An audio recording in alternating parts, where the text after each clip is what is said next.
Avanza rápidamente la mañana, usted sabe que ya son casi las 10 de la mañana y nuestro equipo en terreno está en otro punto de la ciudad de Concepción. Daniel Oces, cuéntanos, ¿cómo va avanzando este día martes? Este día martes, Joseph, va avanzando con diversas situaciones y queremos mantenerlo en la temática de la educación, pero no en la educación superior como le estábamos mostrando a ustedes, recordarán, hace algunos minutos atrás, con lo que están viviendo todos los estudiantes que han decidido ser parte del proceso de la PSU, sino más bien queremos irnos a un problema que sin duda ha estado complicando a muchos padres y apoderados y tiene que ver con la ley de inclusión, saber qué es lo que está pasando con aquellos apoderados que, por ejemplo, van a ser sometidos a este proceso de tómbola, como se le conoce, ¿cierto?, comúnmente, a esta selección para saber quiénes son los que van a quedarse en el mismo establecimiento o van a tener que optar por otro colegio. Esta situación le está pasando a un grupo de apoderados del Colegio Adventista y en este momento me acompaña el abogado que lo representa, Daniel Cantero, con quien queremos conversar y ir también entendiendo parte de esta problemática. Daniel, ¿cómo estás? Muy buenos días. Buenos días, ¿cómo están allá en el estudio? Gracias. Bueno, Daniel, contémosles entonces a la gente lo que ustedes ya, ¿cierto?, ha estado en conocimiento de lo que sus representados están viviendo, qué le han comunicado, cuál es el problema. Bueno, el problema se da con la práctica de la ley de inclusión. Ya hemos visto la problemática que esto ha traído en las regiones en que se ha implementado el sistema, principalmente la región de Magallanes, posteriormente Tarapacá, Coquimbo y ahora el Biobío. Nos toca vivir como apoderados por primera vez esta situación y consideramos que aquí directamente se colisiona la práctica con la garantía constitucional del artículo 19, número 10, que establece el derecho preferente de los padres tanto para educar a los hijos y es un derecho y deber de educarlos y el Estado tiene que amparar y proteger esta garantía constitucional. Y eso no está ocurriendo, porque con la ley de inclusión ya no es el padre o la madre o el tutor o el responsable el que elige la educación para el hijo, sino que con la ley de inclusión en todos los colegios que reciben aporte estatal, sea municipal o subvencionado, ahora es el Estado el que te elige dónde tú vas a estudiar. Se ha negado en la opinión pública por parte de la clase política que apoyó esta ley que esto sea una tómbola, como se le ha dicho despectivamente, pero si no es así, ¿qué es? Una tómbola virtual. Eso es lo que ha ocurrido. Y particular mención requieren los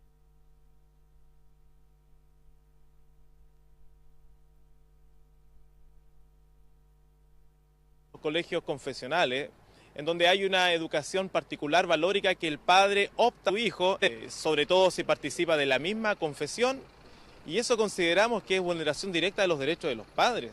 No se está respetando el derecho preferente y el sistema tampoco lo garantiza.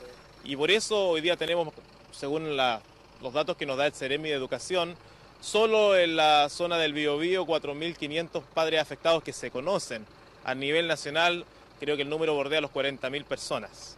Abogado, y ahora particularmente en el colegio y los apoderados del colegio que usted representa, ¿cuál es la situación que están viviendo ellos? Mira, la situación es la siguiente.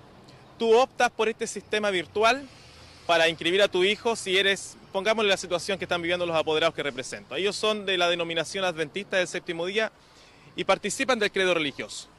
La organización tiene colegios adventistas en toda la ciudad y en la zona para que tanto la sociedad como los adventistas tengan a sus hijos una educación valórica y dirigida.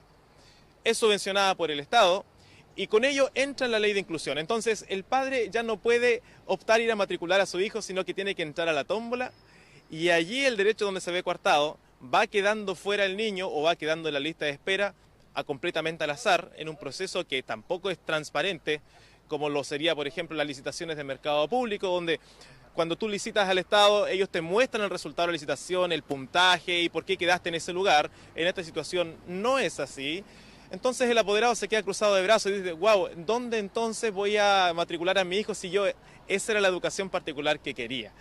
Claro, y en este caso, entiendo, son aproximadamente 27 alumnos que están en kinder, que quieren pasar a primero básico porque aprobaron, ¿cierto?, este curso, pero que no lo podrían hacer, al menos por elección propia.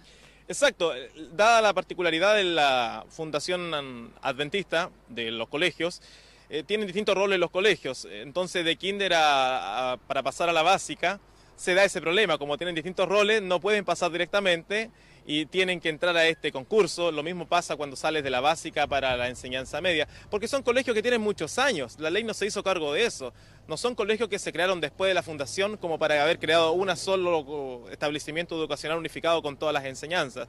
Esa es la realidad, que las disposiciones transitorias de la ley no se hizo cargo.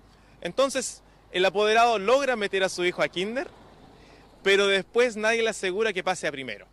Uno podría decir, esto es responsabilidad entonces de la fundación. No es así, porque históricamente nunca hubo el problema. El problema comienza ahora con la implementación de la ley de inclusión. Entonces, insistimos, el derecho preferente es el que se sigue viendo afectado por todos lados. Ahora, abogado, ¿qué acciones legales ustedes están ya barajando?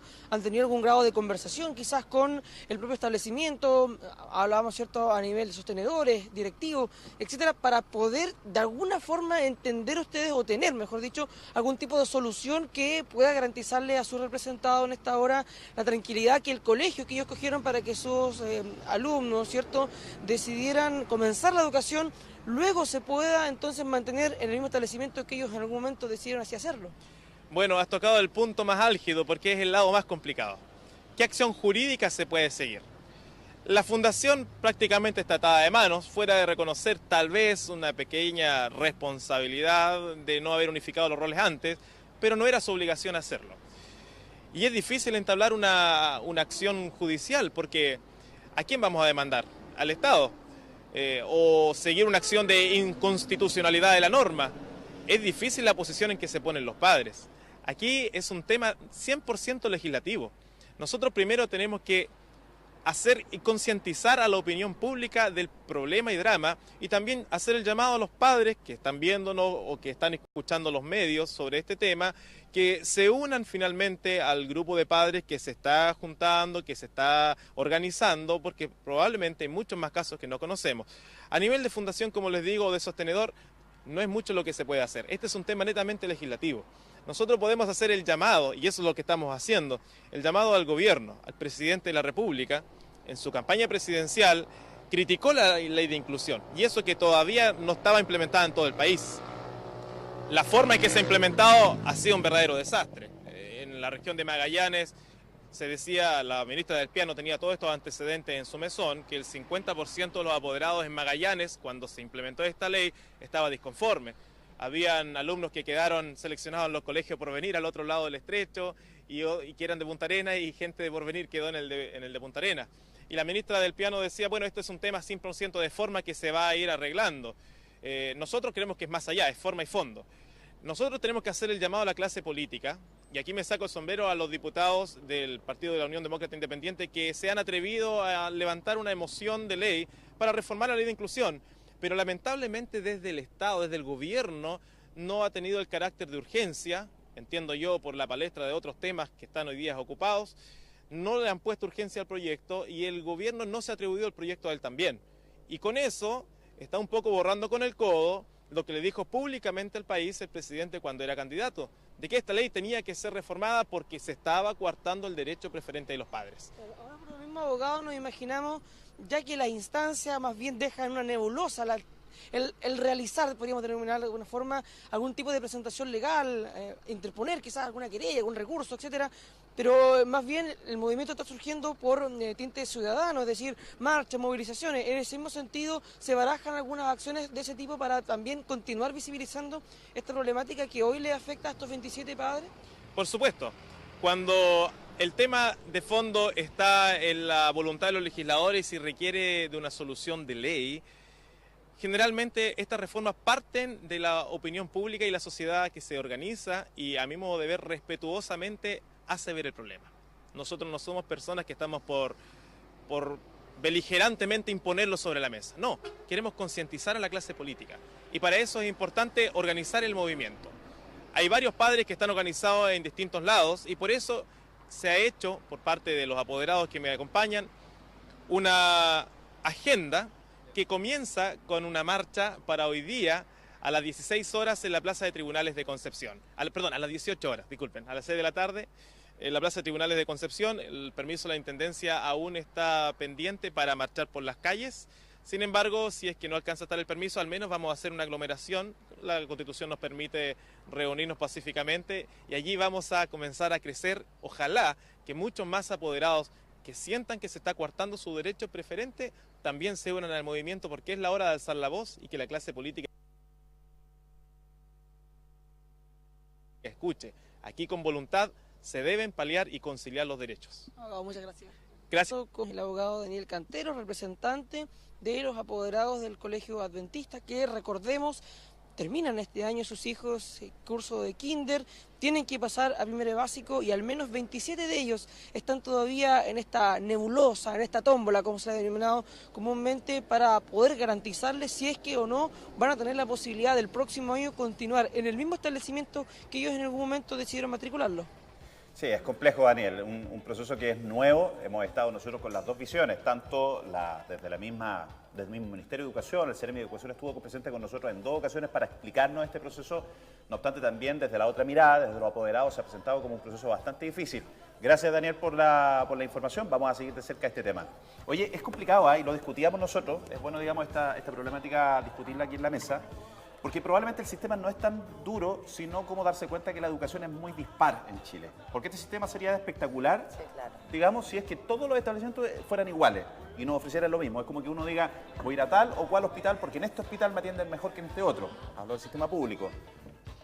Claro, es como elegir el CESFAM. No voy a ir a mi CESFAM porque es mejor el de me voy a Valdivia allá porque me y no voy al de allá. Hualpén. Claro, el tema de que si todos los establecimientos tuvieran el mismo nivel, cierto, educacional, no habría ningún problema en el cual quedáramos. No, las personas, todas las familias no estarían eligiendo ni las mismas opciones todas juntas, que ese es el problema. Claro, porque los criterios dentro de todo son criterios que se entienden. Tener hermanos dentro de colegios, ser hijo funcionario, un tema demográfico también. Confianza, tradición. Claro, son criterios que está bien que se apliquen. El problema es cuando, digamos, estos criterios están por un establecimiento que a ti, digamos, personalmente lo encuentras muy bueno versus otro que no te parece, digamos, en calidad de educación. Si fueran todos iguales funcionarios. Como padre, no soy padre, me imagino, que tu hijo quede en un establecimiento y tú decir, no le creo a esta establecimiento, no me gusta. No me gusta, no es el proyecto educacional donde el proyecto, digamos, que mi hijo esté en 15